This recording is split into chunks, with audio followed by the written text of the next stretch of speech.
this global warming, that which has affected the elderly woman I spoke to in Isiolo, she's losing her livestock because of the extended drought. And so it's affecting each one of us in a different and peculiar way. Some of us, it's extended floods. For some people, it's extended droughts. Now, as we sit here today, somewhere in Baku, which is a city in Azerbaijan, there's a discussion. You probably have heard of the COP meetings. It's happening over there. So the subject matter we sit to discuss today here is not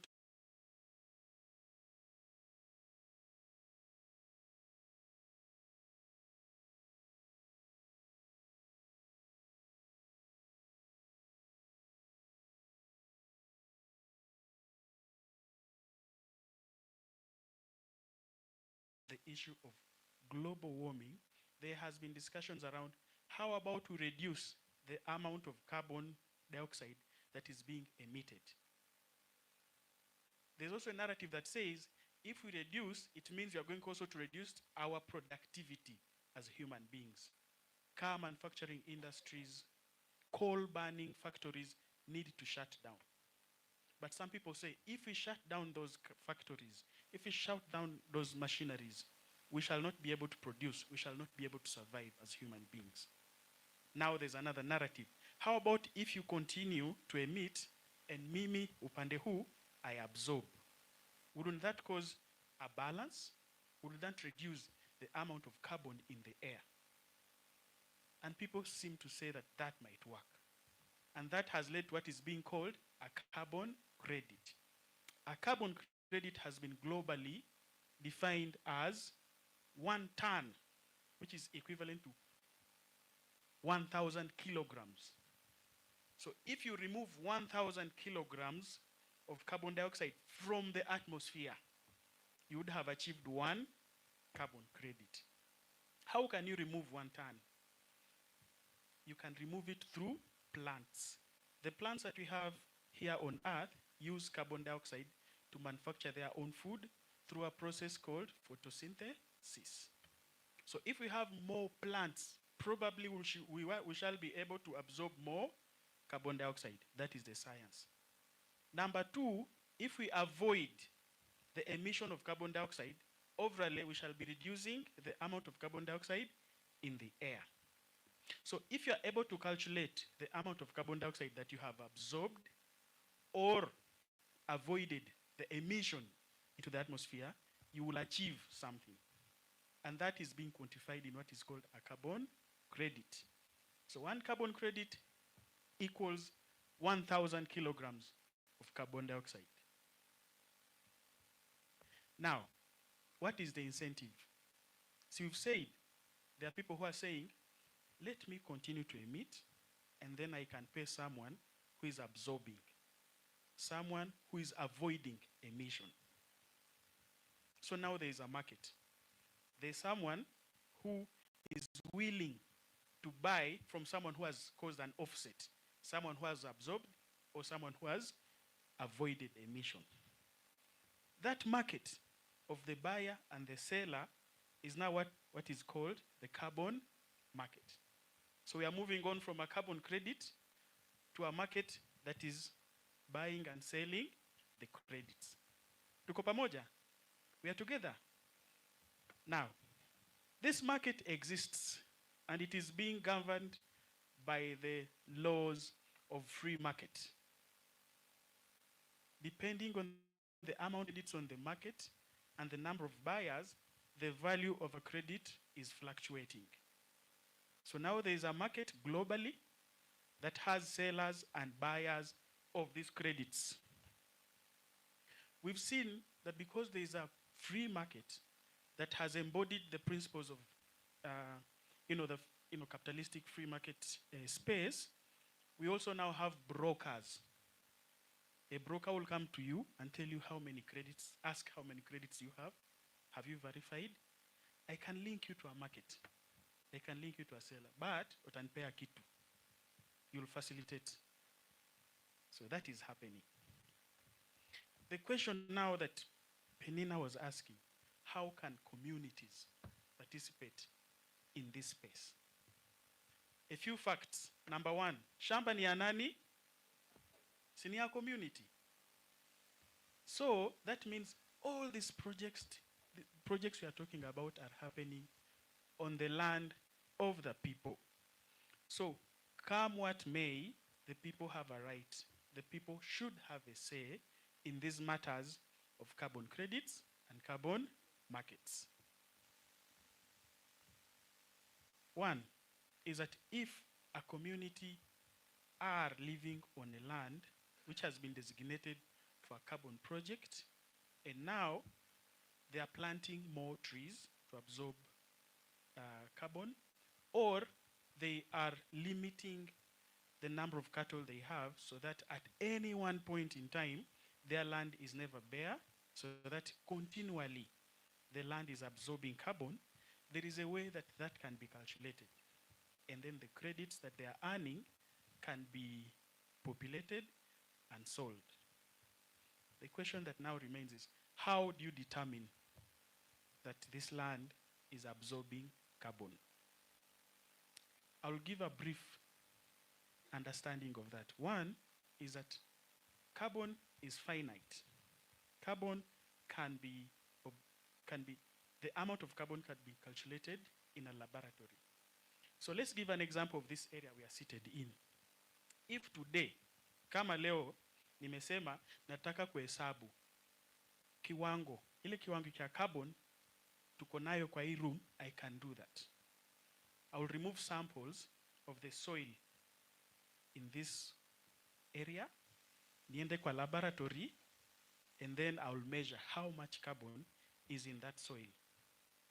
If I come back 3 years later, I can still remove samples and then see how much carbon is in that soil. Compared to what I had 3 years ago, I can see whether it has increased or not. Okay? And what is increasing the carbon? It will be the vegetation, the grass, the plants that are absorbing it from the atmosphere. So ukiwa na hiyo methodology, unaweza fanya after every 3 years ama 5 years, ukihesabu, je, hii ardhi, is it absorbing carbon or not? Based on that, I can come with that calculation, I'll call it a methodology, to a verifier who is another entity who will verify to say that true, ERD is now absorbing carbon. So that the buyer is able to verify and say that yes, there is carbon that is being absorbed. I can now pay. Okay? So inamaanisha in the carbon market, number one, kuna buyer, tumekubaliana. Namba pili, kunaweza kuwa broker, yule wa kutafuta buyer, si ndivyo? Tatu, kuna ule mwingine wa kupima tu, kazi yake ni kupima. Kuna carbon in absorb, is this land absorbing carbon? If yes, to what level? So all those are different players in the carbon markets. For us sitting here today, we want to explore the role and the position of local communities in that space. Number one is that in many cases, just like it has been for many projects, communities who are the landowners are normally seen as beneficiaries. Wale watapewa kakitu kama hii mradi iko na profits, si ndivyo? How about we start to think about it differently? Instead of thinking of communities as beneficiaries, how about we think about them as co-investors? So we know there are 3 things for investment. Number 1, inakuanga capital, pesa. Number 2, ni knowledge. Si ndivyo? Number 3, land as a key factor of production. If the land is for the community, isn't that what they bring on the table? Can't we consider them as co-investors so that at the end of it all, when you talk about benefit sharing, they are not beneficiaries, but they are co-investors who should receive dividends, just like any other investors in Evo. That is something we should start to think about. There are countries across East Africa, across Africa, that are now thinking of legal frameworks, thinking about Sharia to manage imambo ya carbon markets, carbon credits, and who and how it should be bought and sold. Kenya has passed interesting laws. The Climate Change Act was passed, followed by the Climate Change or Carbon Markets Regulations that are now in place to govern the issue of carbon markets, carbon trading. For example, in Kenya, the law says that for any land-based carbon project, communities should receive or are entitled to 40%, while for a non-land-based project, communities are entitled to 25% of the revenue. The law also goes forward to highlight interesting issues around free prior informed consent. In many cases, projects that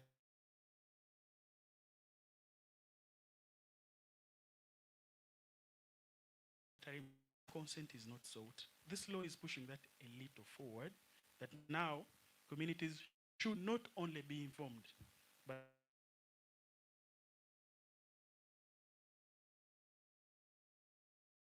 they are looking new, so we don't know about how the implementation will look like.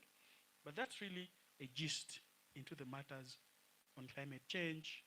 The law is also talking about community participation in the management and governance. If a carbon project is to be established here in Kenya, then the Community Land Management Committee, who are established by the Community Land Act of Kenya, should participate in the management and governance of such projects.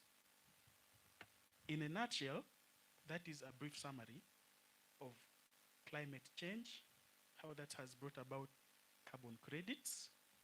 Carbon credits have caused carbon markets.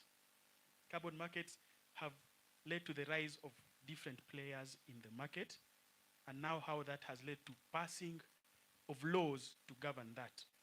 Just a few questions that I would like to leave you with to think about, especially in the context of local communities. Communities who are accepting these projects should start to think about what is the duration of the project. Shall we be beneficiaries?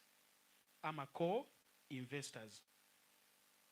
Shall we receive monetary benefits, or what sort of benefits do we want? How much revenue is being generated per year? How much of it is being used in running of the project, and what is the net profit? How much do we want to benefit from that?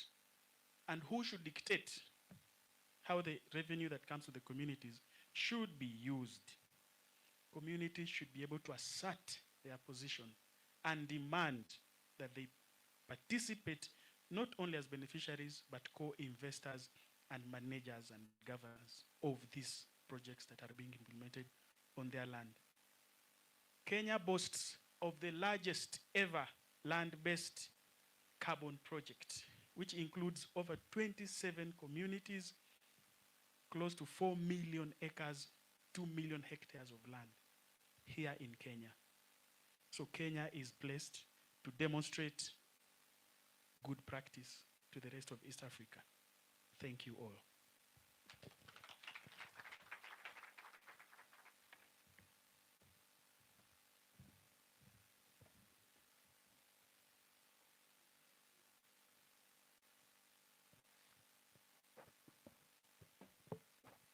Wapi makofi ya David? Nilikuwa namcheka kidogo nikimwambia imeonekana ameshindwa kuongea Kiswahili, lakini amejaribu, amefanya vizuri eh?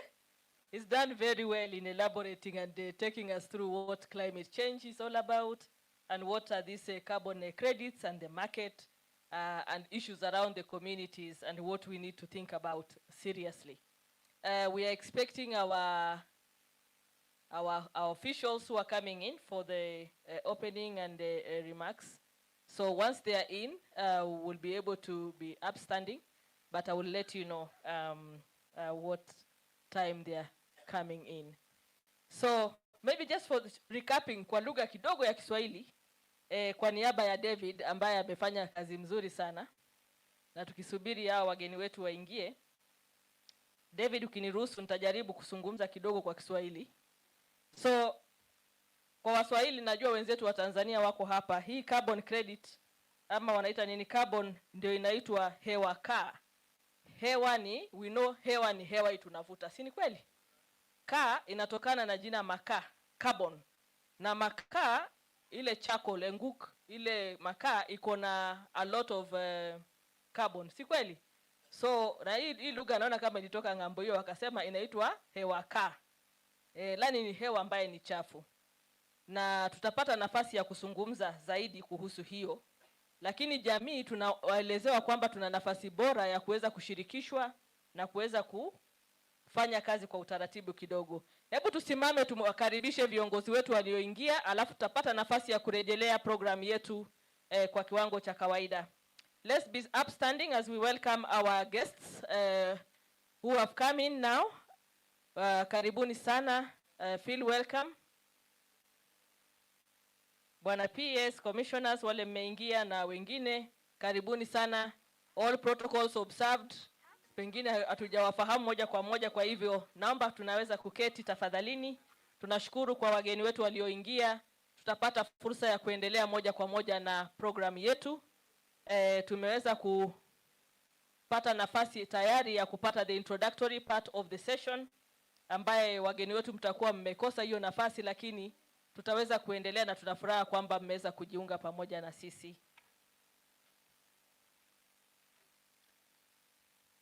Thank you very much. And with your permission, our honorable guests, welcome to the summit, Indigenous Community Land Summit 2024, being the 4th summit of the indigenous people where issues about land rights, our lives and livelihoods are discussed and prioritized.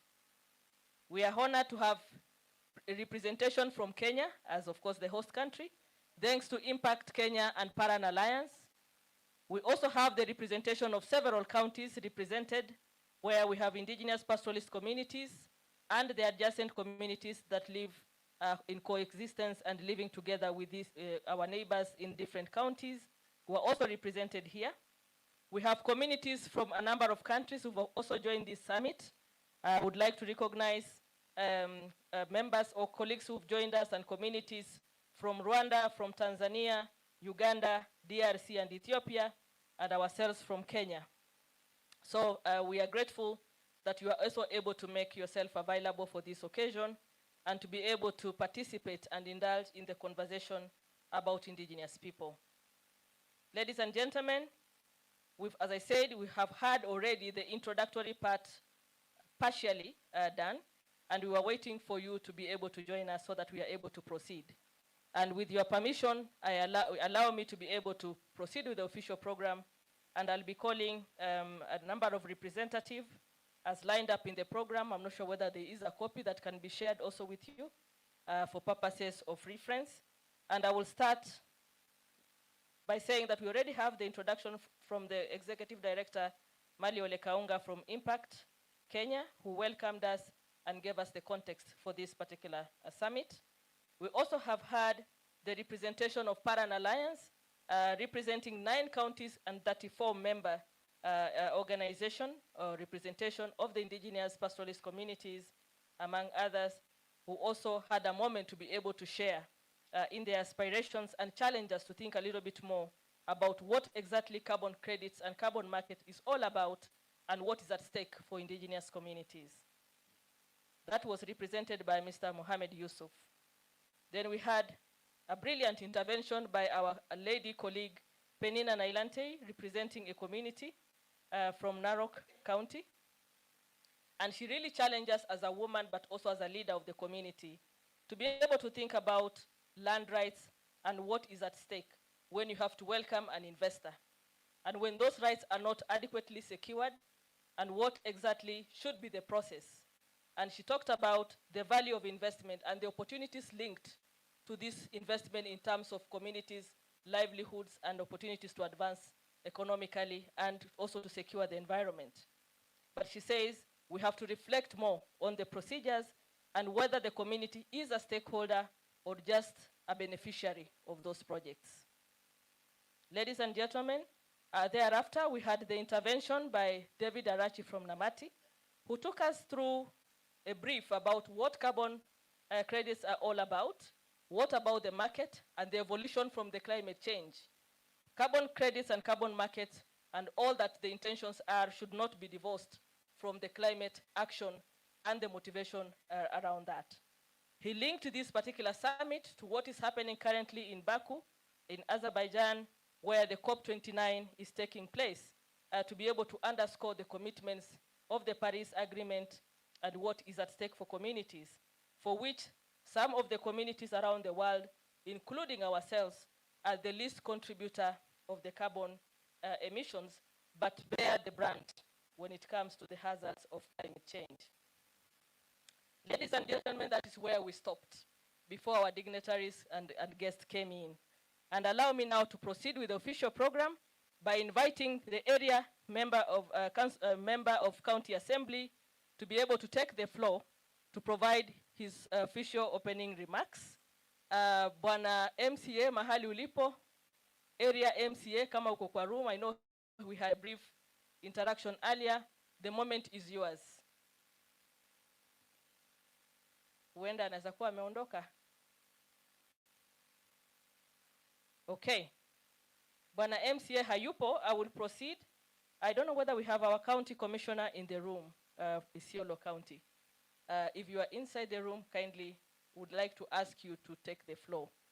Tunajua tuko kwako, and we would want to extend this opportunity. Or if you have a representative of the county commissioner, Isiolo County, kindly, you can take the floor. Pengine hatuna kwa sasa, so we'll move forward. Atakuwa nafasi ya kuzungumza. So allow me now to be able to welcome the CEO, representative of the National Land Commission. This will be Commissioner Tia, who will be able to take the floor. Na baada ya hapo ataweza kumwalika the chairperson.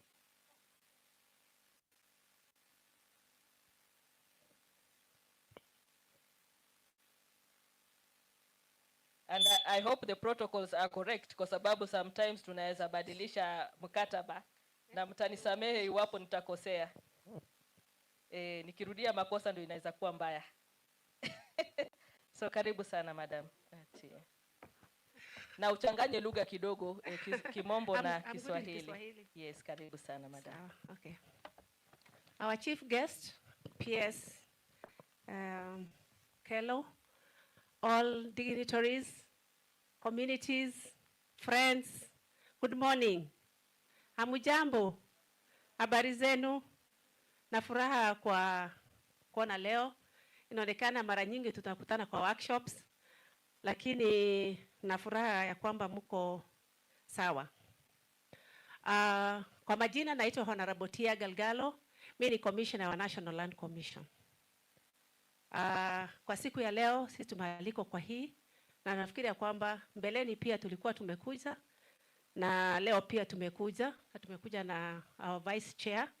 Mimi sina mambo mingi ya kusema, lakini pengine tu niseme moja ama mbili kabla sijamwalika. Najua kwamba mambo ya community land tuko na issues nyingi. Moja ni ile slow pace of registration of community land.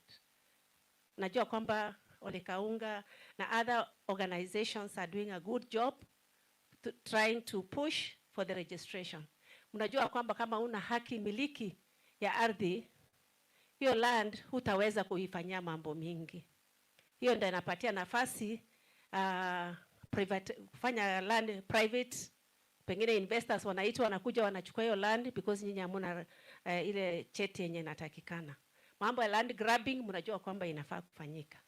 So kwa siku ya leo matarajio yangu ni kuhakikisha kwamba sisi wote kama wadau tofauti tuweza kuja na mkakati ya kuhakikisha ya kwamba mambo ya community land registration is finalized.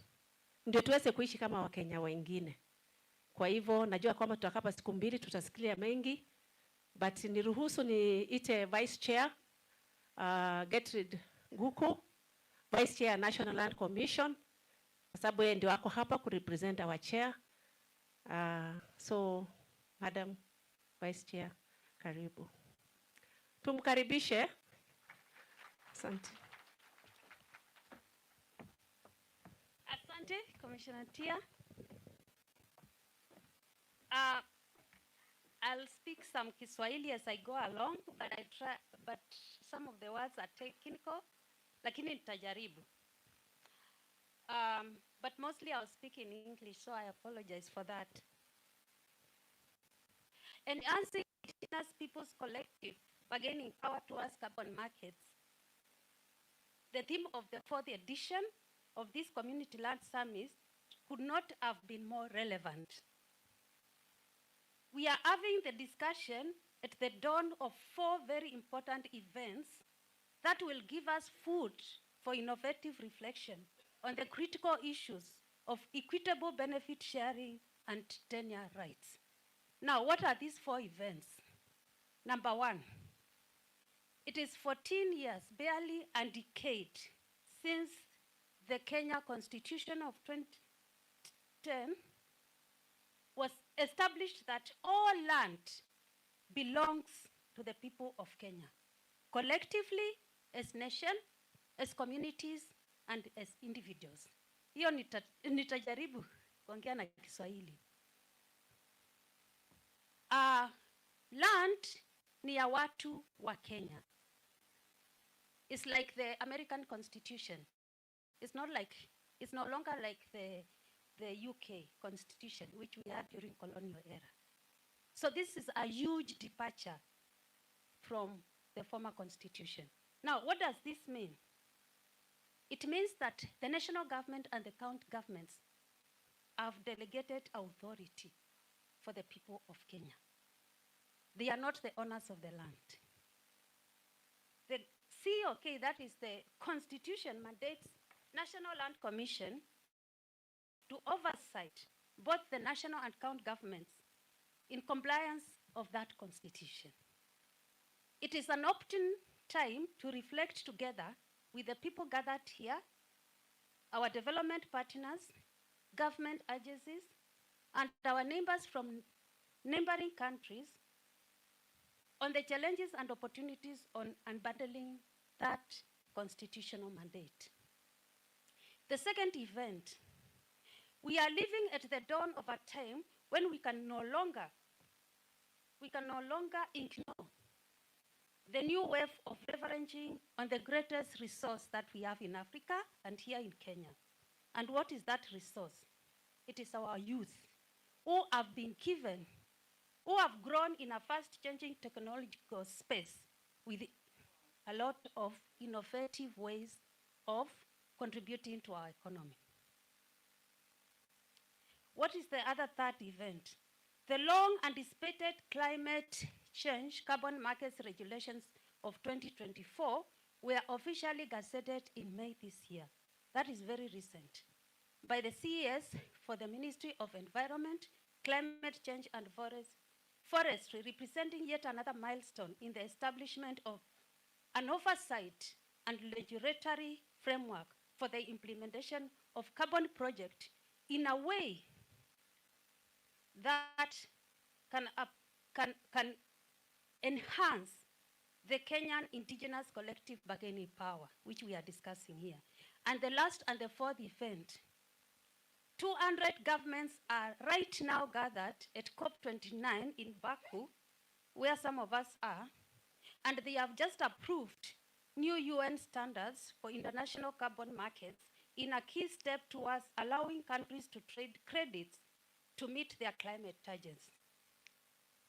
The agreed crucial grounds will set the market in motion, but further negotiations are required before the overall framework is finalized so that we can have a discussion.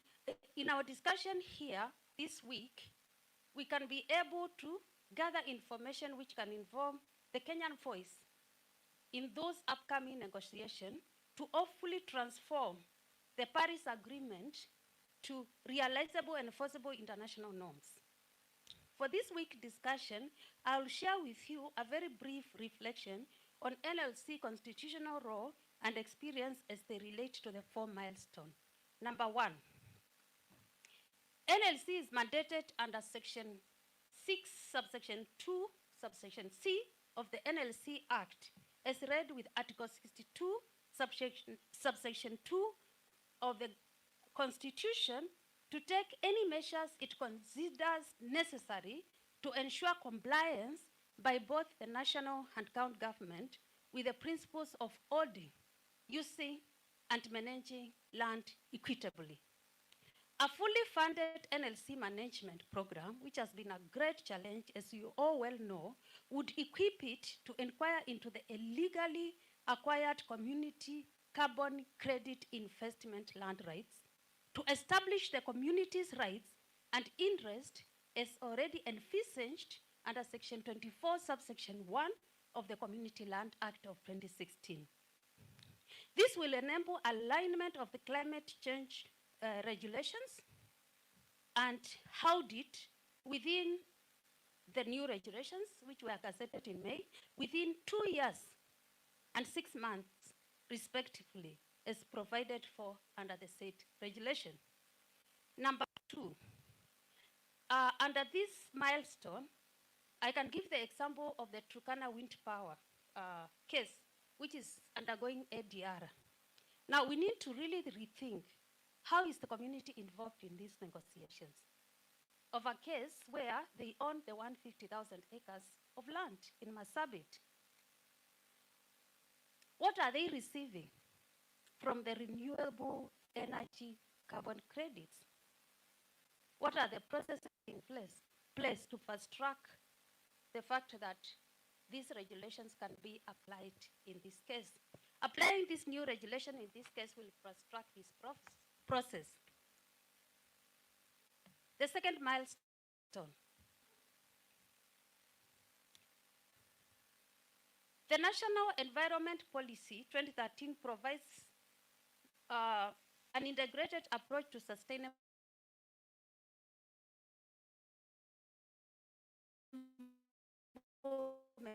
resources, integration of economic growth, poverty reduction, and the improvement of livelihoods into environmental management.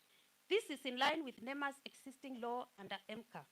NEMA is already, which is the recognized agency to implement these carbon rights, is already legislatively charged with the integration of environmental consideration into development policies, plans, programs, and projects with lead agencies to enhance awareness.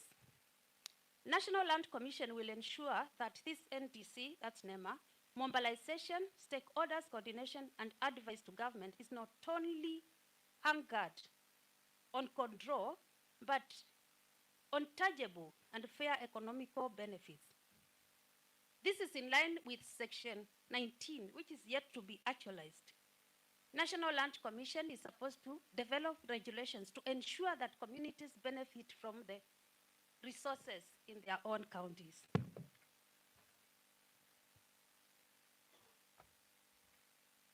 Now, let's look at the other milestone.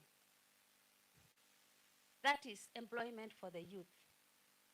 There's been a lot of emphasis about the communities as if they are vulnerable. We already know that they already add practices which can enhance the protection of the environment. But above that, let's look at key areas which we can research in National Land Commission, which has that mandate of research in the Constitution to integrate in our education system. In June 2023,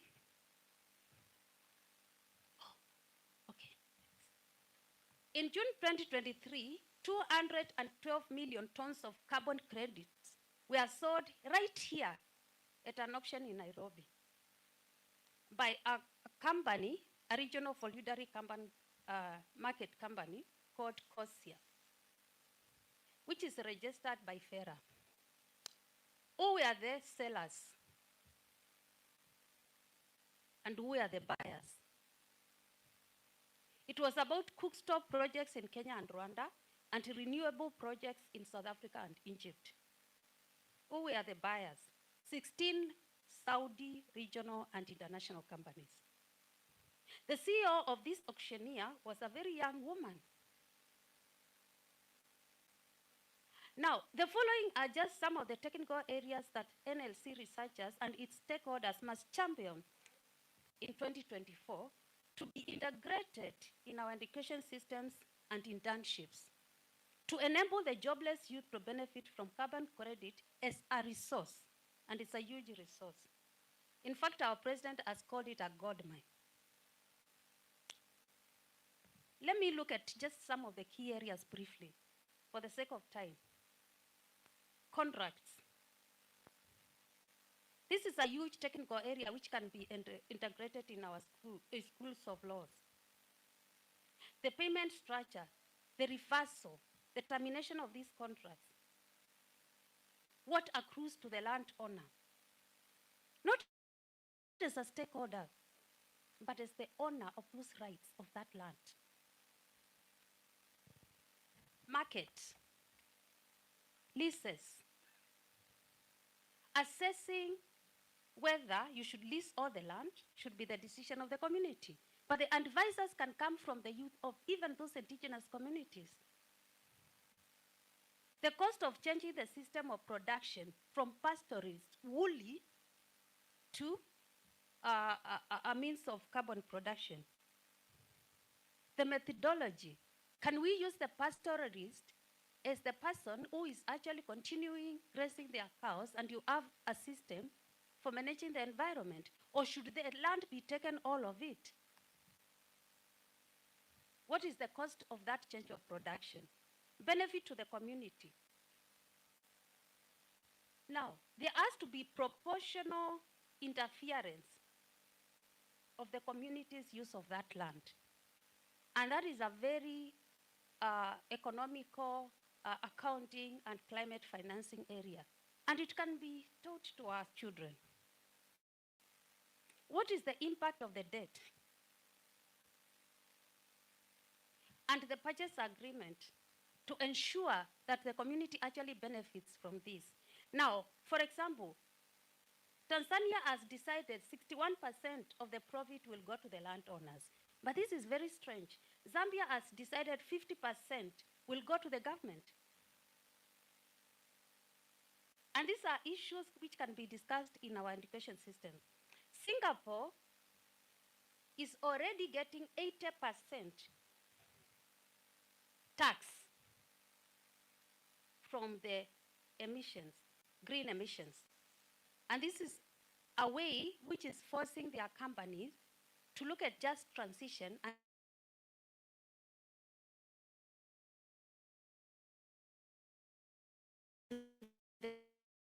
this will be area professors can pick technical areas in agriculture, in data integrity, technology, in negotiations. I don't know whether we have a negotiator for these carbon credits. For Kenya, some countries are very, very seasoned negotiators, and we can train them to do this, and standard assessors.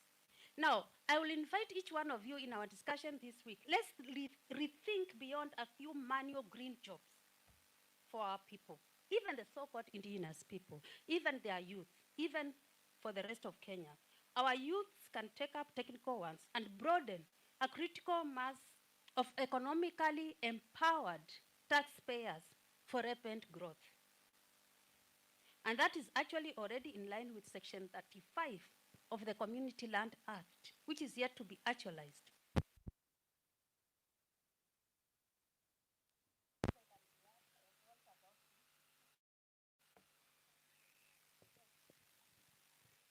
That the companies which are taking this land for conservation must factor in as a condition precedent that they should pass the technology to the people in that county, to the community owners. It is in Section 35, but it is yet to be actualized. We should discuss how to actualize this, because our law is very good.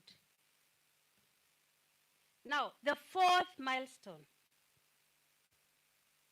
The UN rules that protect human rights of the indigenous communities is an area which the rules which have been agreed in Baku this week have yet to realize. As we discuss how this will be realized, we have to incorporate and then be able to incorporate them and our Constitution and Article 2. We still have many key legislation which we can tap into. under the Community Land Act. I'll just point out a few. This will force us to rethink that the interpretation and operationalization of socio-economic rights of indigenous people and the communities that own land is about the decision being the community's decision. And that is what the Community Land Act of 2016 has always been about. Now, as I conclude, let me point out some of these sections. Now, when you look at the Section 3 of the Climate Change Act as amended, that is in 2023, as well as the newly gazetted climate change regulations envisaged, they envisage a community land development agreement that outlines relationships. The focus is on relationship and obligations of the proponents. The emphasis is not about the decision-making of the community.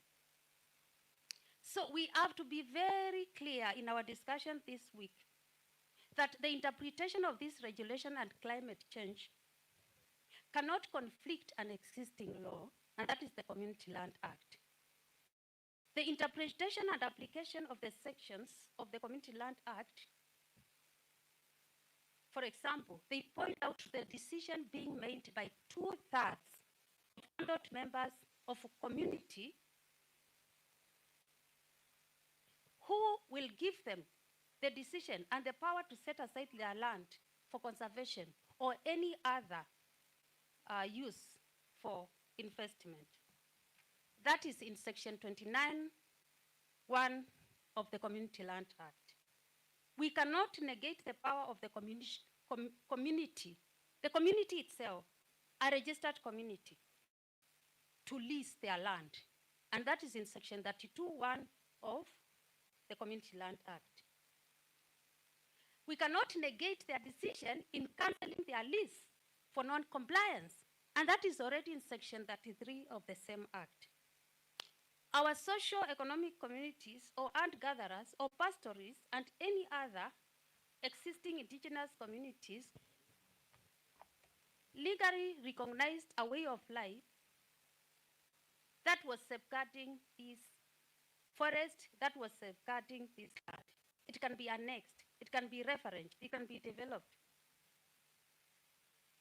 And the National Land Commission can develop the framework of operationalizing their rights to acquire their carbon credit as already envisaged under Section 19 of the Land Act. They are the owners of their land. And any acquiring entity can pay for their registration. The National Land Commission recently negotiated that kind of payment by a geothermal authority. That was for Paka community in Baringo. It was a condition precedent before they were paid. It can be done, and it was fast-tracked within 3 months. And the money went direct to the community. That's the Paka community in Baringo. So it can be done even for the other communities. The communities can be empowered to own that role. And that is why I am delighted and actually very humbled to be part of this week's crucial discussion. I thank you all and wish you good deliberations.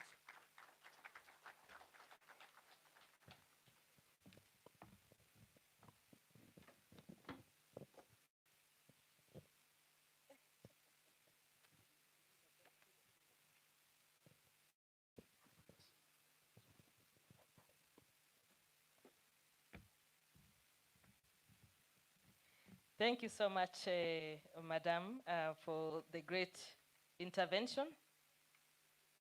The communities that are here affirm the role of the government in advancing their rights. And actually the buck stops with the government as a duty bearer. And as a duty bearer, a lot is also expected. And as rights holders, the communities can demand but also be involved in all these processes and efforts that you've talked about. Tunakushukuru kwa yale umeweza kuyaelezea. Na imani kwamba kama jamii tumesikiliza, tunajua kwamba serikali ndio ina majukumu mabegani mwake kuhakikisha kwamba wananchi wanaishi kwa amani, wananchi wanapata hizi faida ya miradi mbalimbali ambayo inaendelea, iwe ni hii ya carbon, iwe ni miradi ambayo ni ya miundo misingi, zile infrastructure na baadhi ya mambo mengine.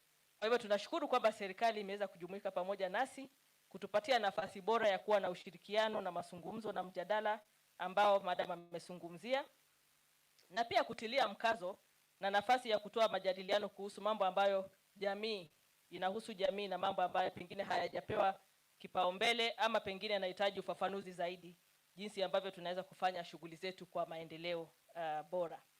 So thank you so much.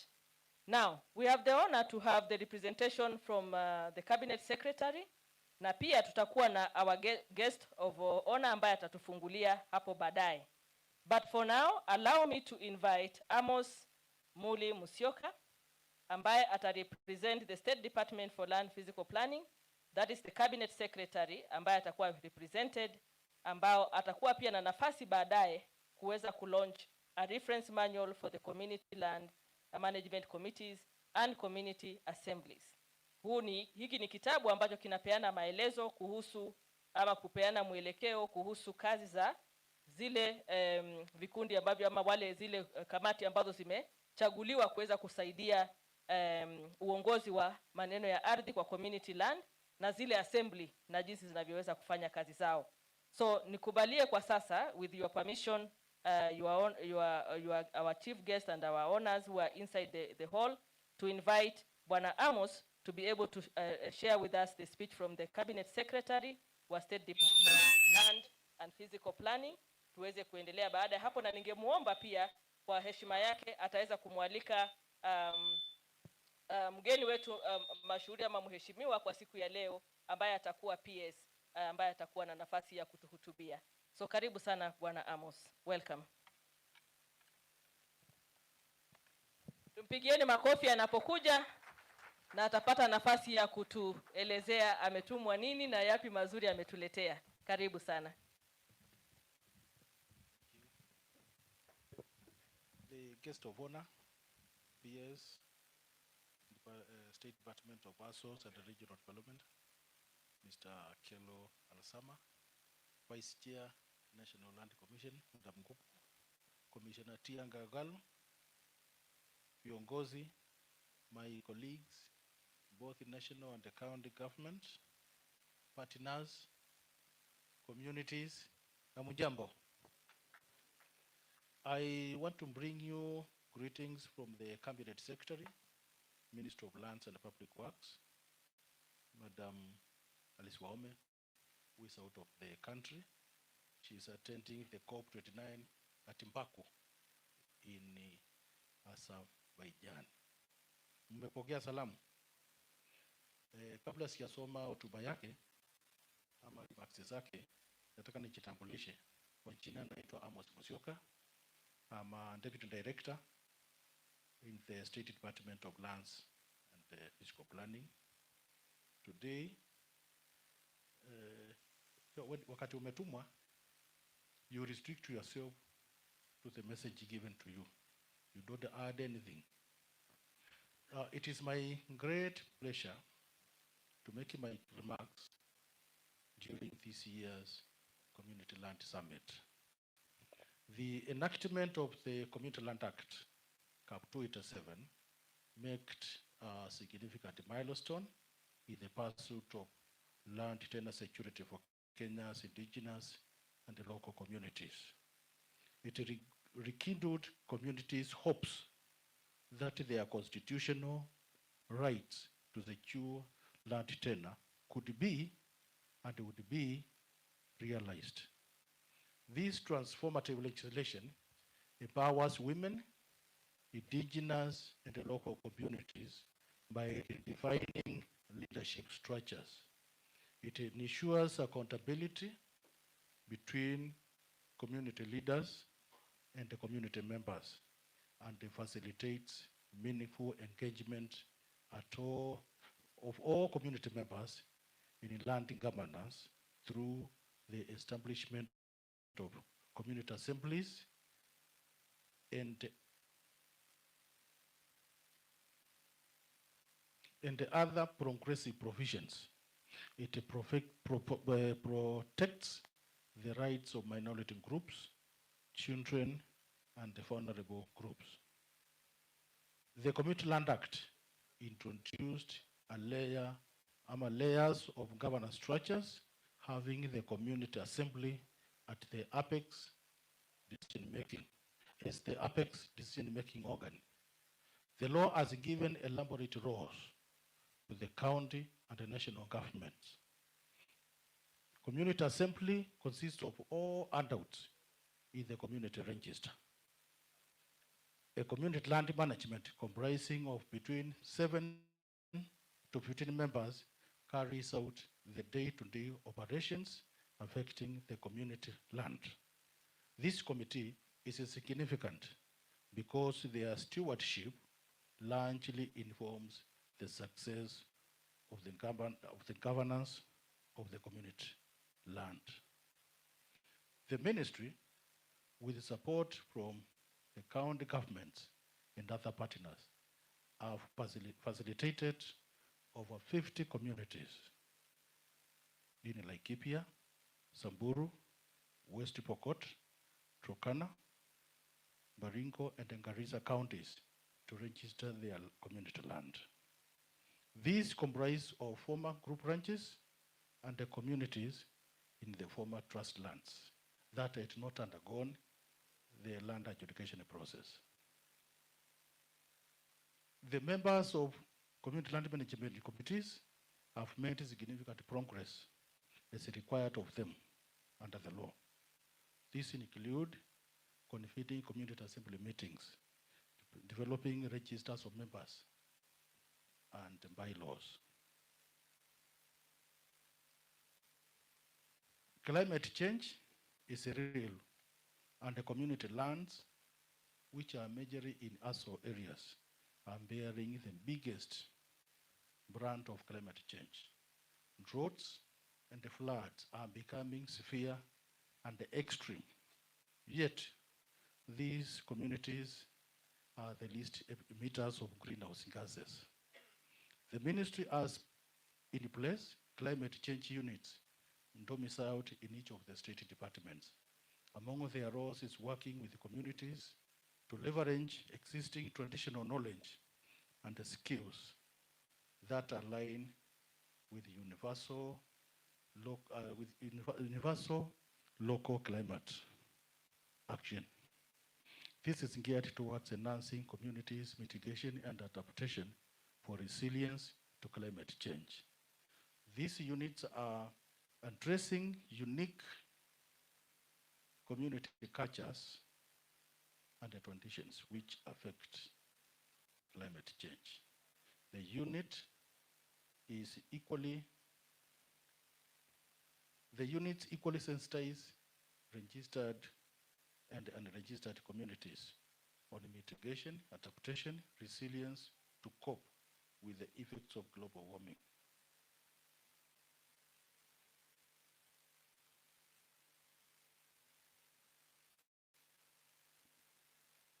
Talking about the theme of today, which is about carbon trading. I know countries and the corporations elsewhere offset their emissions by investing in carbon projects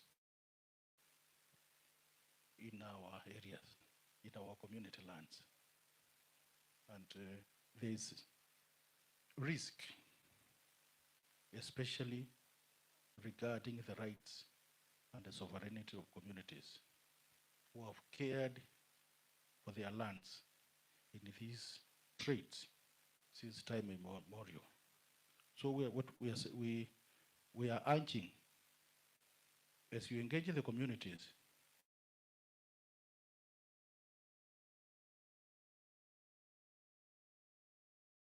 respect.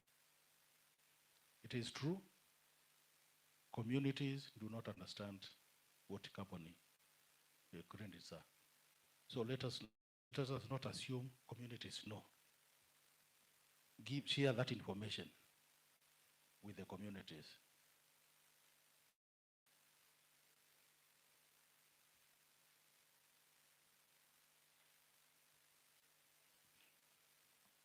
Also, when you are engaging with the communities in this carbon business, make sure the communities benefit from the carbon plans that are being implemented.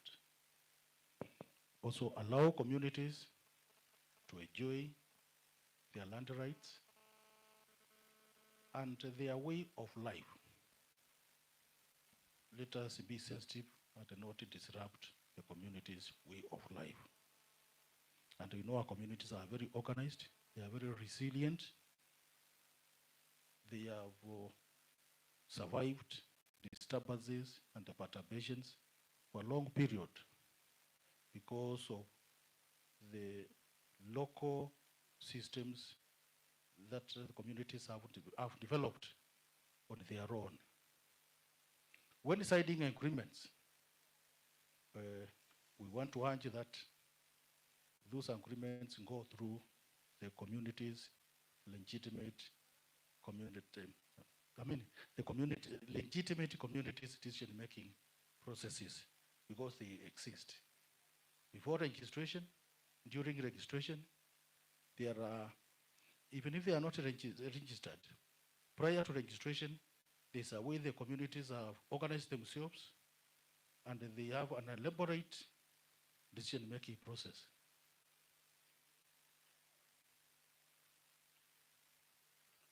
The communities, during our interaction with the communities, they're asking us, is this carbon business something we can eat, or it is something which is going to eat us?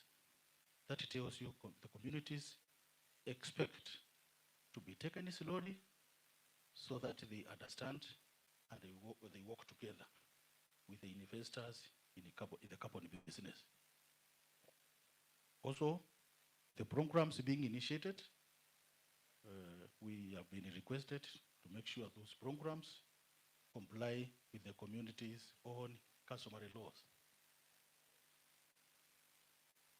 Before I sum up on the carbon, we want to ask, is it possible going forward that the communities themselves, join the carbon business and sell the carbon credits themselves?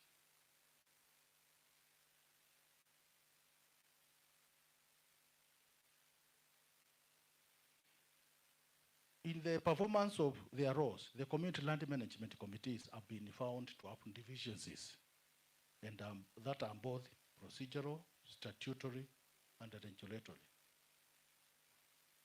These have been found to cause functional inadequacies. And it is for this reason that the ministry, in liaison with the National Land Commission and the other partners, I will mention a few. NAMAT, Kenya Wildlife Conservancy Association, community representatives have developed a community land reverence manual. In the course of our engagement with the communities, we have noted there are so many actors there, so many stakeholders, and each is using innovation to engage communities. So a need arose to standardize operations. I'm sure, and we have requested our chief guest later in the day to launch that reference manual.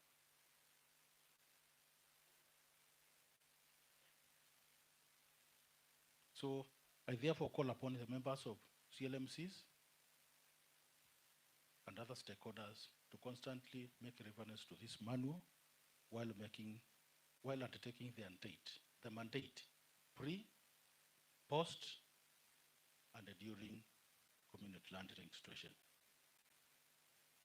I call upon all partners to collaborate with the ministry in undertaking capacity building and the dissemination of the contents of the manual throughout the country. Thank you.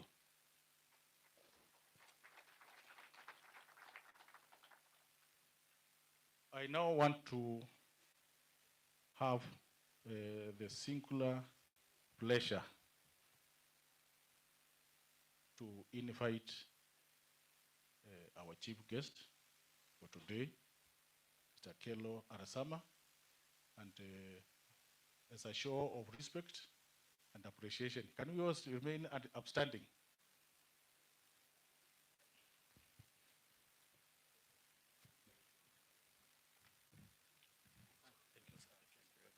Asanteni, tukae chini tafadhali. Thank you.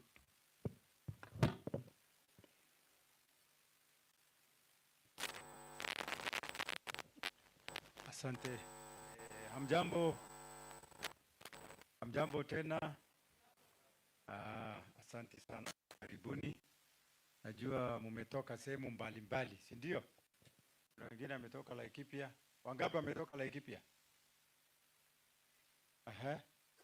Wangapi wametoka Isiolo County? Yes. Na wangapi wametoka Marsabit? Hata mimi. Ehe. Ni pahali gani sijataja? Oh. Oh. Aya, na mimi pia ni mwenyeji ya Kajiado. Hata Ethiopia? Oh. Aya. Haya, wangapi wametoka Kajiado? Ni muhimu sana kujua hiyo. Aha. Wangapi wametoka Narok? Narok. Nimeona watu wanne tu peke yake. Wangapi wametoka Baringo? All the way from Baringo. Aha. Hata wewe ni Baringo. Aha. Wapi wengine? Makueni. Aha, ni mmoja tu. Yes, nani mwingine? Uchela? Turkana County. Hebu tuone Turkana. Aha. Garissa ni wangapi wako hapa? Garissa, very good. Aha. Samburu County? Aha, ni wengi hawa. Okay, well. Nakuru ni wangapi wako hapa? Hakuna hata moja, ni moja from Nakuru. Aha. Well. Ethiopia. Okay.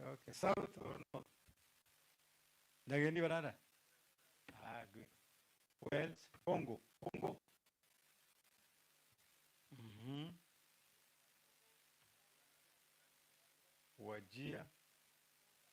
Wajia ni wangapi wako hapa?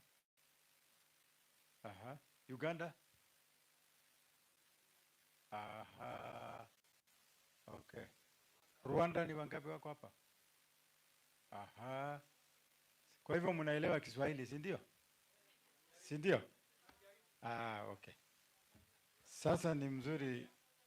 Tanzania ni wangapi wako hapa? Ni mmoja. Aha, karibu na Arusha. Okay. Taita Taveta. DRC wangapi wako hapa? Aha. Asante sana. Hawa wanaelewa kabisa.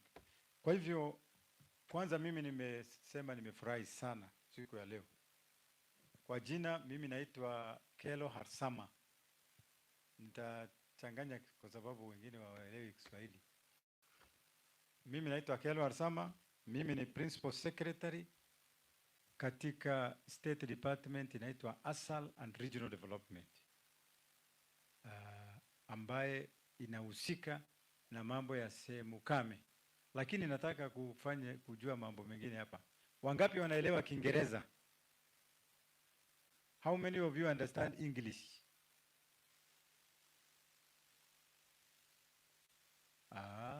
Karibu kila mtu.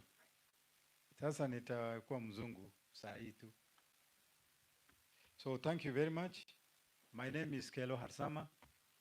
I am the Principal Secretary in the State Department of ASAL and Regional Development. State Department that is concerned with the development, actually, and rehabilitation, reclamation, and everything to do with ASAL counties in Kenya. And ASAL counties in Kenya constitute 80% of Kenya's land mass. 80% ni kidogo ama kubwa? 80% ni kidogo ama kubwa? 80% ni kubwa sana. And in this 80%, 36% of Kenya's population live here. And I tried to translate 36% into figures. I got something like 18 million. So 18 million Kenyans live in areas we have classified as ASAL, arid and semi-arid land. And in the same area, we have 90% of Kenya's wildlife, which inhabit here in ASAL County. Ni tajiri ama si tajiri hiyo? Sasa zebra, simba, giraffe, 90% ile iko Kenya, yote inapatikana kwa sehemu kame kama hii yetu tuko ndani hapa saa hizi. Na 70% ya livestock ya Kenya yote iko ASAL, arid and semi-arid lands katika Kenya. Ni muhimu sana kujua hiyo figures. Na katika Kenya population ya livestock is about 22 million. Ile ngombe iko Kenya. Kwa hiyo 70% yote iko ASAL, hii area inaitwa ASAL. That is why serikali imeweka manani ni ikaweka department inaitwa ASAL.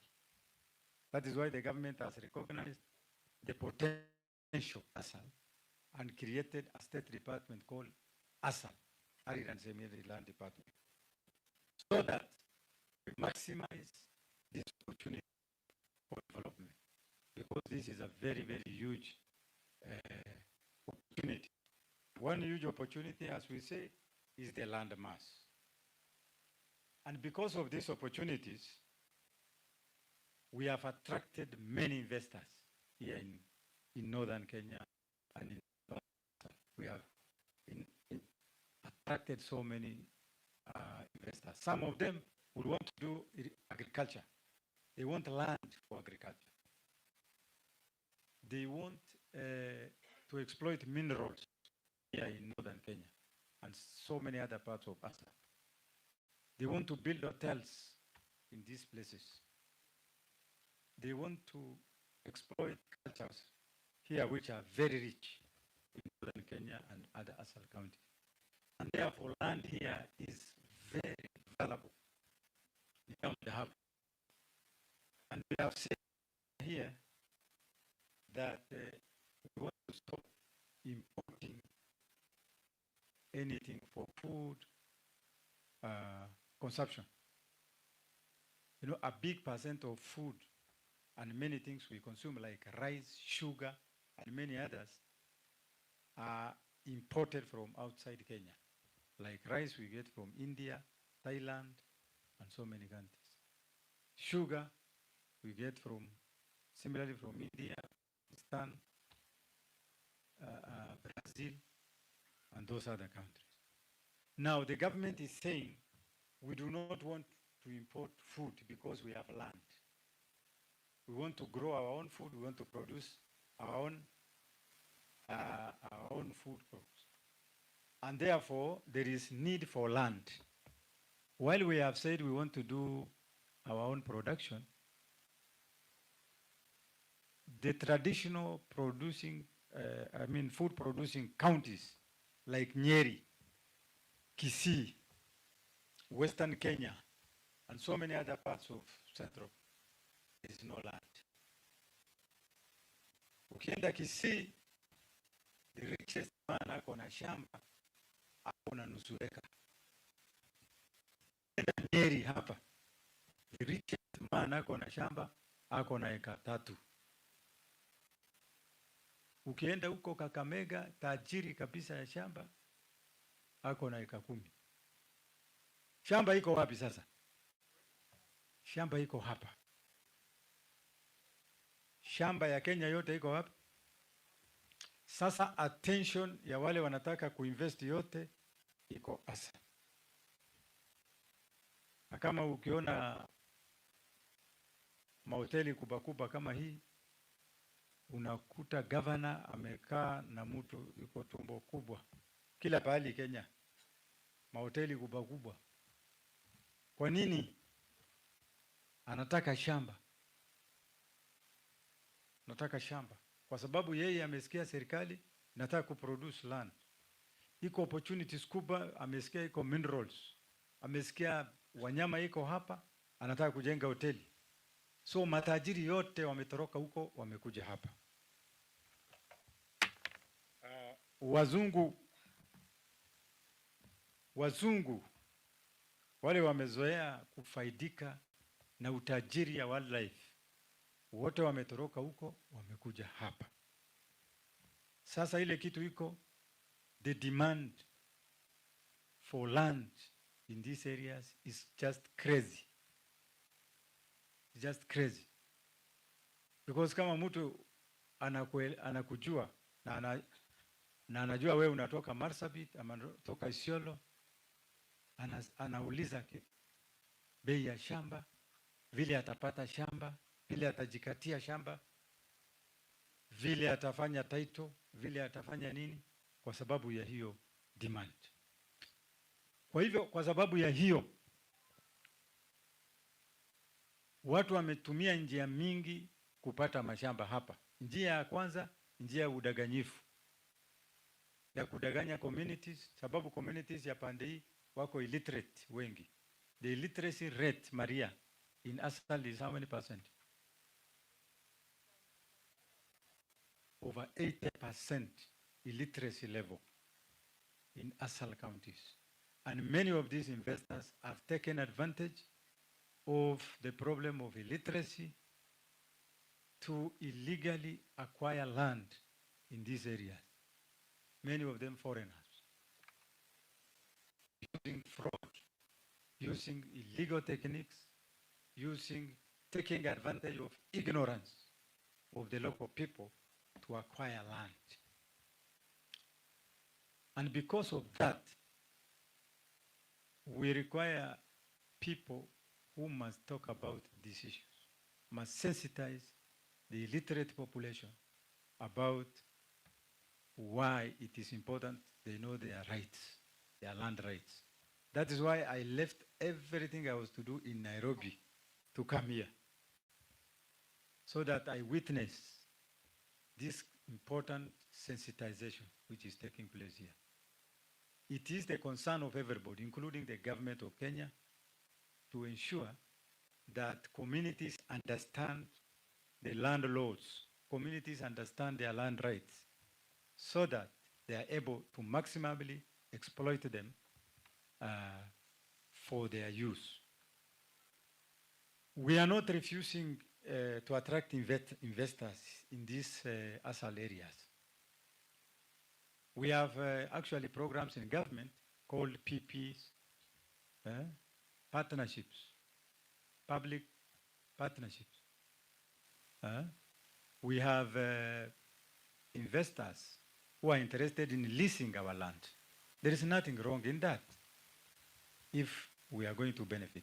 But what is important is, first, let them consult the local communities for whatever they are doing. What is important here is communities' participation. Community participation in allocation of land, in transfer of land, in lease of land, in issues concerning public-private partnership, which we are calling PPP. That is why you are here today, so that you understand. This is because communities have lost entire land, thousands and thousands of acres, to fraudulent investors in this country. People who have taken advantage of the ignorance of communities living in high potential areas and ASAL areas have been defrauded of their land. So that is why it is important. We have accepted this kind of seminar to take place so that people understand. Mimi nimesema kwa wale hawaelewi Kiingereza ya kwamba area hii yetu ya ASAL ni mzuri, watu wanatamani kwa sababu ndio iko na wanyama na minerals, iko na kila kitu, iko na uwezo ya kutoa chakula ikipata maji. Sasa investors wengi ambayo wanadanganya watu wanatoka sehemu mbalimbali wanakuja kupata lease kwa njia ambayo sio ya kisheria. Wanakuja kuchukua kunyang'anya watu, kunyakua ardhi ya watu kwa njia ambayo haieleweki. Kwa hivyo ndio muhimu leo siku ya leo mko hapa muelewe haki yenu ambaye inahusu umiliki wa ardhi. Haki yenu ya kuhusishwa kwa mambo ya kupeana ardhi kwa investors. Sisi hatukatai investors, tunakaribisha investors wale wanaweza kuweka mambo mazuri katika area yetu.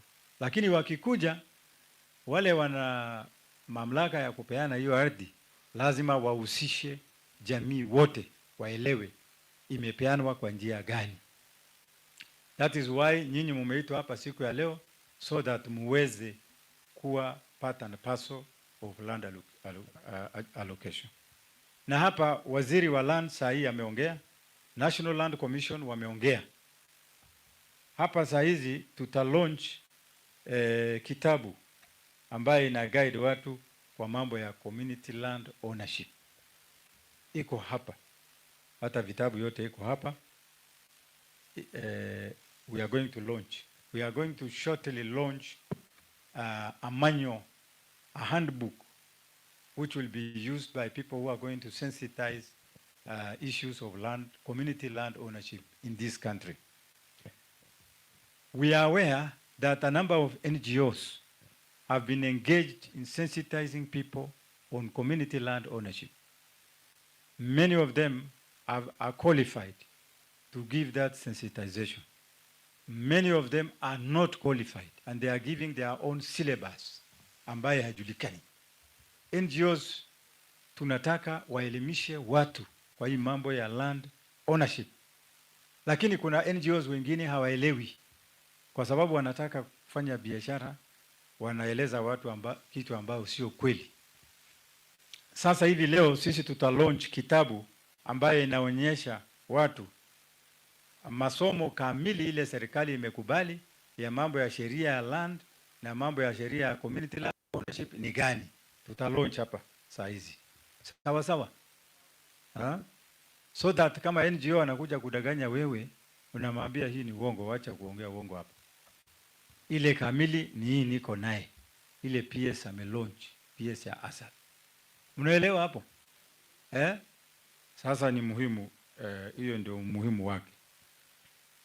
Na kwa sababu ya kutoelewa, sisi watu ya ASAL tumepoteza biashara mingi. Biashara ya kwanza ni ile inaitwa carbon trade. Ile biashara ya kuuza hewa. Na hii kitu imesumbua watu hawaelewi.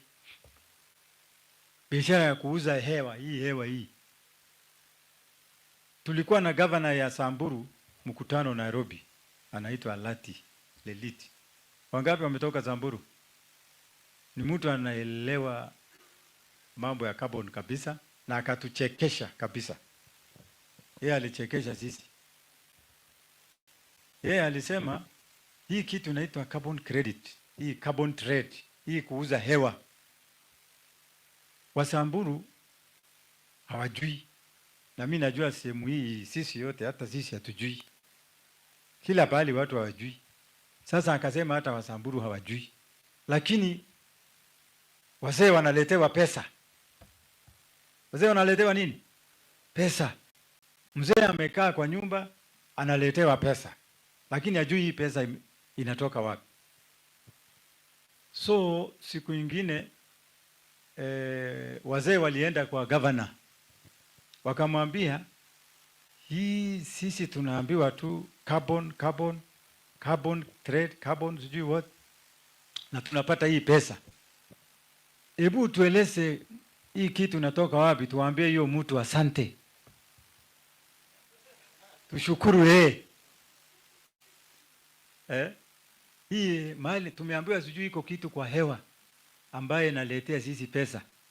Sisi wa Samburu tukipata kitu mzuri lazima tunashukuru. Sasa utuitie hiyo mtu tumwambie asante. Sasa carbon ni kitu ya kuitiwa? Hakuna sababu wewe huwezi ona hii kitu. Hii ni hewa. Sasa hiyo inaonyesha jamii wengi hawajaelewa hii mambo. Na hii ni biashara mzuri saa hii katika dunia. Na wana Kaunga tunataka sensitization kama hii ifanywe sehemu mbalimbali katika Kenya. Asal areas. Sema hii peleka Marsabit, peleka Turkana, peleka Wajir, peleka Garissa, peleka Tana River. Asal, tuko na 23 counties katika Asal. Wote waelewe. So that wakipata pesa wajue watasema asante kwa nani. Wajue wanashukuru nani. Si ndio? Kwa hivyo kwanza mimi nashukuru Bwana Kaunga na hii shirika la Impact. Tunafurahi hii kazi mnafanya. Hawa ni wale NGOs wanaelewa. Sasa hii hapa nimesema kuna NGOs ambayo hawajui, wanataka kuongea mambo ya land ownership lakini hawajui. Lakini kwa sababu ya biashara wanaongea. Lakini Impact ambaye inaongozwa na Kaunga wanaelewa ile mambo wanafanya. Pigia hawa makofi. Na hiyo ni lugha yangu ya kutest Kiswahili. Karibu kila mtu amepiga makofi. So Kaunga na timu yake wanafanya kazi nzuri sana. Na tunataka kueleza Kaunga, you have our full support. I know when you start doing such things, some cartels are not happy. I want to assure you of our support wherever you are doing. There are people who have been taking advantage, making billions of money out of people's ignorance. They are not happy with this kind of sensitization. And I want to assure you that we are going to give you our support as government. So that you fearlessly spread this message. So that you fiercely take advantage and train our people. They need to know these things. They need to understand. You have our support. Go ahead, go to all counties, Turkana, as I mentioned, all of them, so that they are able to be trained. And I want to assure you that the resolutions which are going to be adopted here will be implemented by us. We are going to make sure that we have implemented. And as government, we will be in the forefront of supporting this kind of sensitization. I want to assure you, Asal people, Asal communities, you have the support of President William Ruto. He has told me to assure you that his government fully and passionately will take care of the interest of pastoralist communities in this country. And all these opportunities I've just enumerated. We have livestock, we have tourism, we have land, we have all these opportunities. The government will help you to develop and maximally use these opportunities in this country, especially in Asal County. For example, in the next few months, we are going to establish livestock programs, a program called Livestock Feedlot Program in 30 counties in Kenya to maximize opportunities in livestock industry. we are also going to ensure that we are benefited from value chains of livestock like leather. Hapo mbeleni sisi hatukujua maana ya ng'ombe, si ndio? Ama namna gani? Wale wanachunga ng'ombe kuliwa kama wajinga, ni watu ambao hawajasoma, watu ambao hawajui kitu, watu walikuwa wanachukua hivyo. Lakini sasa ng'ombe ndio kila kitu.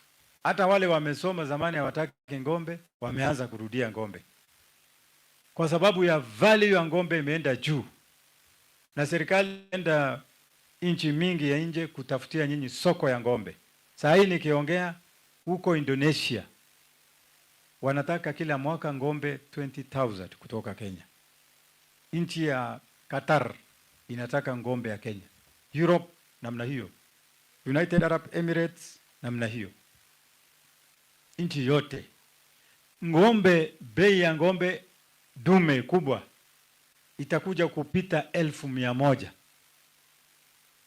very soon. Na hata wale wanasema ng'ombe inafuata na watu hawajasoma atakuwa proved wrong. Sisi yote, hata mimi nilikuwa zamani nasema ng'ombe ni ya watu ambao hawajasoma shule. Sasa nimeanza kununua ng'ombe hata mimi mwenyewe.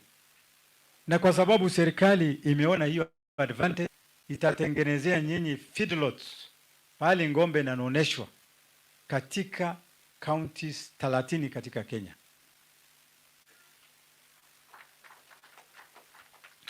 Na baadhi ya hizo ni counties ambazo ziko tayari sasa wameonyesha interest. Tutaanza na counties 10 katika Kenya. County ya Tana River, Mandera, Wajir, Garissa, Isiolo, Marsabit, Samburu, Turkana, Baringo na West Pokot. Sisi tutaanza feedlot program hapo ndani. Na sasa kwa hizo counties sisi tumeshakaa na governors, tumekubaliana kila governor atatoa ardhi ya 5,000 acres ambazo serikali ita construct dams, bwawa kubwa kubwa ya maji, ita fence, itapanda nyasi hapo so that wakati wa ukame ng'ombe sasa inakuja kula hapo. Na ng'ombe inaoneshwa hapo na serikali. Hiyo ni kusema hata kama ukame ile inaua ng'ombe ikikuja, hakuna ng'ombe itakufa hata moja. Miaka 3 iliyopita tulipoteza 2.6 heads of cattle katika nchi ya Kenya. 2.6 million. The last 3 years we lost 2.6 million heads of cattle to drought, to famine, disaster. Now the government trying to avert a similar situation in future has established feedlot program in 30 counties in Kenya, where we allocated 5,000 acres to each county, construct dams and grow grasses to ensure that animals do not die during drought. Hiyo ni mambo mazuri ama si mazuri? Wangapi wamefurahia hiyo? Sio ni mambo mazuri? Na hiyo mambo imeletwa na rais wetu William Ruto kwa sababu anapenda kuinua maisha ya wafugaji katika Kenya. Na sisi tutasupport yeye so that tuhakikishe tumepata faida zaidi hata kuliko hiyo kama jamii. Hapo mbeleni serikali mingi kutoka independence ilikuwa mbele ya hii regime ya sasa. Si ndio? Ilikuwa Kenyatta, ilikuwa Moi, ilikuwa sijui Kibaki, ilikuwa Uhuru. Hawa watu, si ndio? Hatujawahi kutambuliwa kama wafugaji kama vile saa hii tumetambuliwa. Na miaka 3 ambayo inakuja mtaona ile maendeleo tutapata. So kwa hayo mengi nataka kusema asanteni sana. Thank you very much for coming to attend this forum. For those who have come from outside Kenya, you are welcome to Kenya. Enjoy our warmth. These are very friendly people. Sisi tunapenda wageni. Si ndio? Yes. we are going to treat you very well, so that when we visit your place, you also treat us very well, isn't it? Na nyinyi mnakaribisha wageni ama mkaribishi? They are saying they are welcoming visitors. So enjoy our food. For those who are in from Ethiopia, we also have people who know how to do anjera and woti in Isiolo here. You can sneak in the evening to go and eat anjera and woti. And you can speak the local language of Oromo because these people understand. And for those from Congo and those other countries, you are also welcome. Feel free. Understand our laws, benchmark, so that if there are very good things, you go and implement in your country. Asanteni sana kwa hayo machache.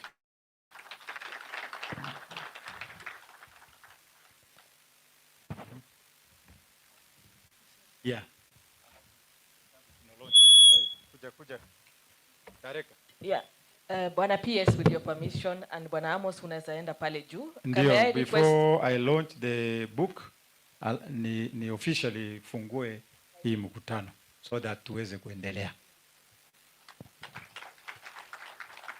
So, as I said, we have a guide, a standard manual, government handbook, which is going to guide how landlord, which will help us in training people, communities, in land laws, community land ownership laws here, so that they are used in forums to train different groups of people. Sawa sawa.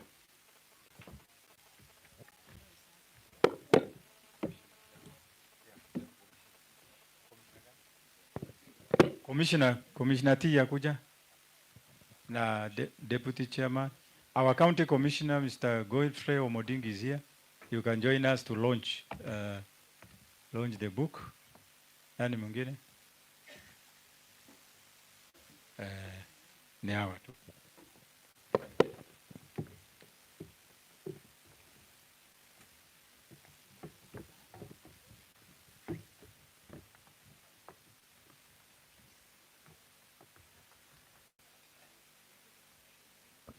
May I request Nailante to join the team upstairs, hapo kwa podium?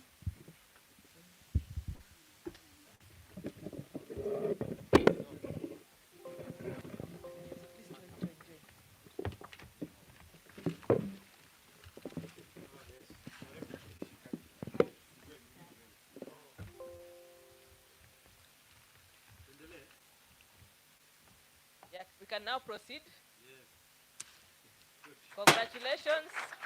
Congratulations all the partners involved.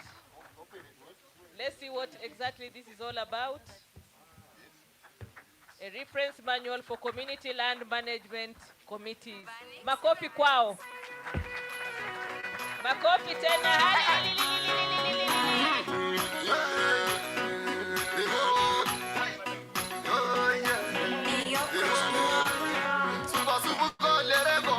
Thank you. Some more photos from the group. You can join kindly. Just a few can join for photos.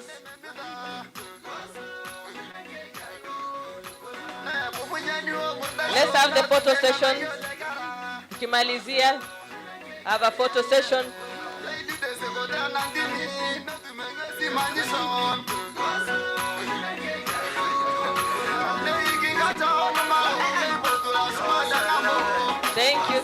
Thank you. Wako juu imetosha sasa. I think we've done a good job. Makofi tena. Congratulations the ministry, NLC, Namati, Natural Justice, the Kenya Wildlife Conservation Association. Thank you everyone who has participated. Pongezi to Impact Kenya as well. Thank you everyone. Thank you PS. Thank you Bwana PS. Thank you everyone. Yes, you can.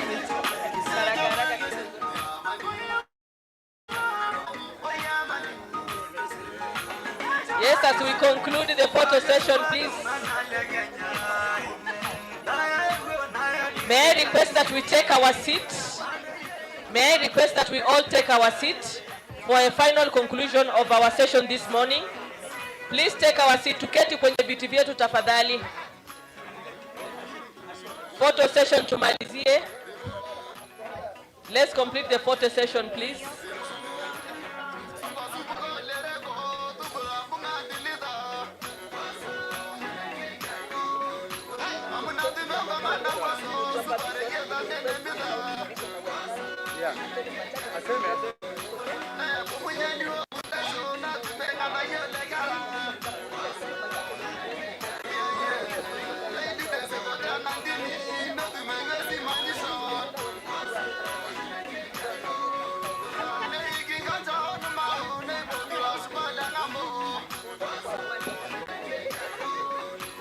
Okay, ladies and gentlemen, please. Hello, DJ. So, ladies and gentlemen, thank you so much for the opportunity. Thank you, Bwana PS, for the opportunity, for the great interaction with the participants. Naomba tutulie wote. We would want to make a humble request, and we want to appreciate the presence of the county commissioner, ambaye Bwana Omoding, na kwa kuja kwake na apate nafasi tu ya kutuelezea county imekaa namna gani. Si ni kweli? Kwa sababu tuko nyumbani kwake, nitampatia muda aseme machache tu, kisha baadaye we will be able to break for coffee. Bwana county commissioner, and I see Bwana Mali wants to say something. Karibu. Yo, niwape story kidogo ya Bwana Omoding na Bwana PS Arsame.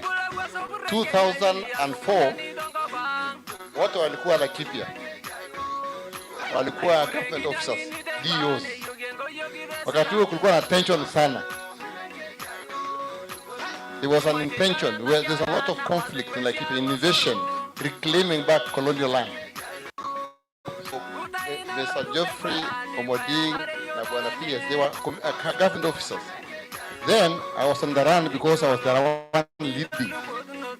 one leading. The land reclamation. We wanted to get the back land in the colony. Right now, I'm very proud to see out of that came historical land issues in the commission that government is addressing. Out of that came a lot of interaction, positive interaction with government. By that time, I went to Tanzania because the government was looking to arrest me. And this gentleman here were, so I'm very happy that we are back here working together. Thank you so much. Thank you so much.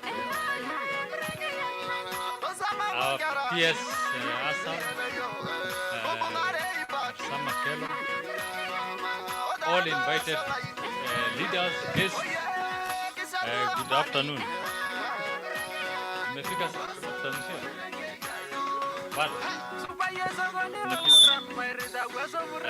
mine is, I'm very delighted to conference. I was supposed to be there in the morning. There were some urgent issues which I was attending in the morning. But by and large, I was here. I just want to say what the PS and Kaungan and the chief, the impact are doing to sensitize the community is very and the potential of the north. Isiolo is the gateway to the north. There is so much potential as enumerated by our peers. The richest is here. Gold, the carbon credit, level conservation here gets a minimum of 40 million per year, but they can get more. So there is a lot, and the focus is northern Kenya. The only thing that they want us to do is to bring peace and security in the north, so that the guns should go silent. When we have peace and the security, all the achievements, all the potential, all the good things that we are supposed to benefit, we are going to get. This government has really done so much in achieving peace. We used to have a lot of insecurity, a lot of debts, but it is now coming down. and we are going towards zero crime with the time. So the program we have, the government has, is to ensure that we don't have any incident of cat rustling. We address the issue of cultural issues of those retrogressive issues are going to be addressed. Our children should go to school. Then these other issues that are undermining peace are addressed effectively. And we are going towards, right now, the new administration, this government has procured enough equipment to protect Wananchi, protecting Wananchi and also protecting the wildlife and also these other things which are supposed to assist and help Wananchi. So, and we are also going beyond that. We want to go digital as a government. And going digital means we want to go to the drones aspect so that we can survey crime using drones, which is going to be cheap, so that criminals do not get any food. When you have your livestock, you should not be worried that there will be somebody who will come and steal and cause harm to you.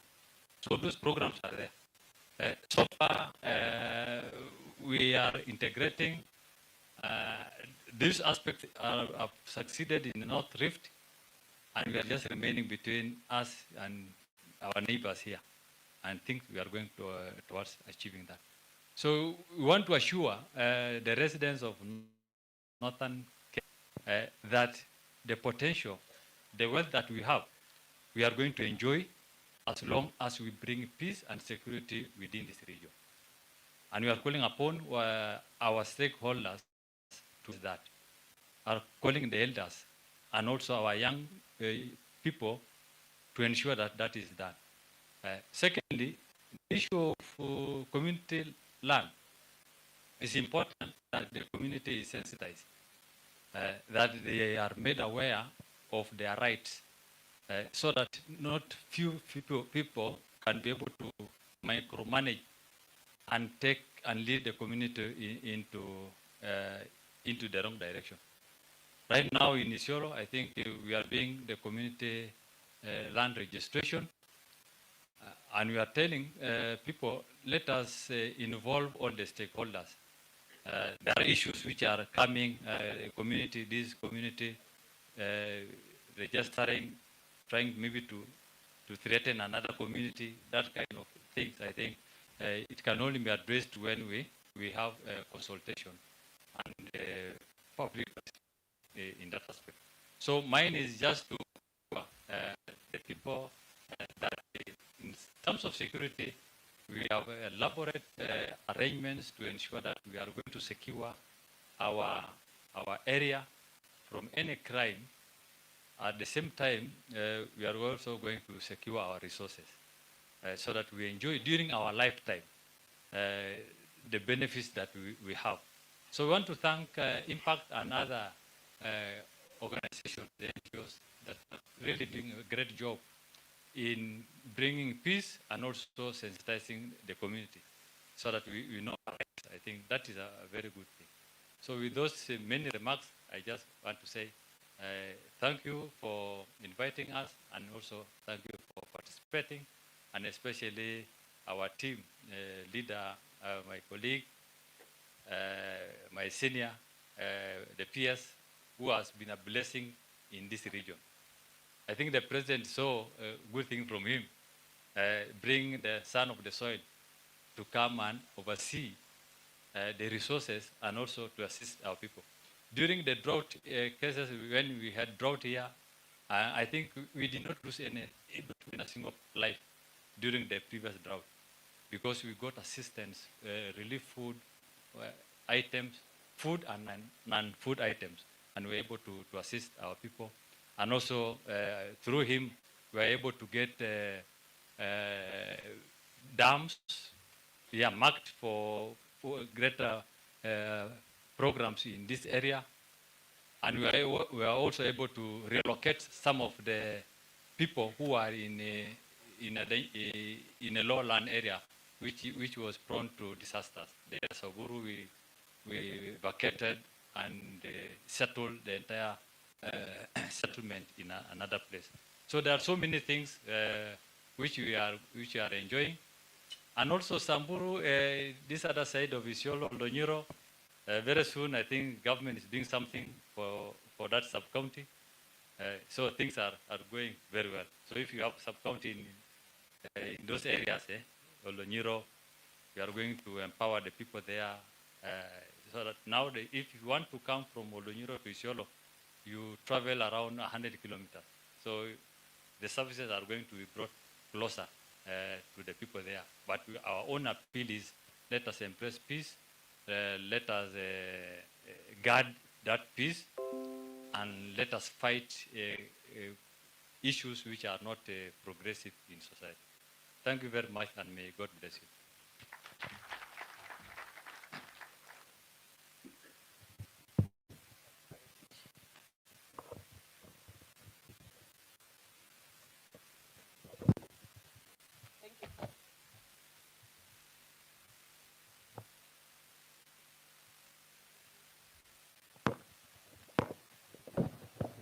Thank you very much, Bwana County Commissioner, and thank you, the PS, and all those who have had a chance to speak and to be able to address this summit. We want to take a short coffee break. The coffee break will be important, do our healthy stuff and come back with a lot of energy. It is my hope that the government officials represented here will be able to commit a few hours for the day to be able to follow through the next conversation and even have an opportunity to respond to some of the questions the participants here have. But I want to thank you most graciously, and I would want to invite all of you for coffee. Coffee will be served outside, so please let's proceed.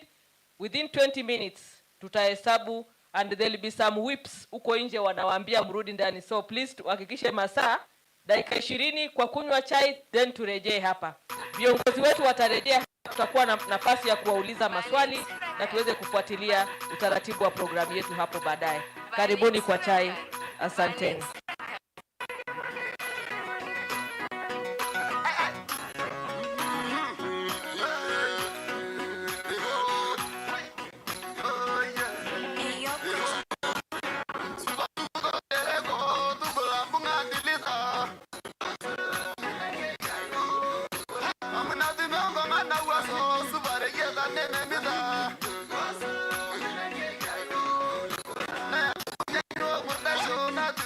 You're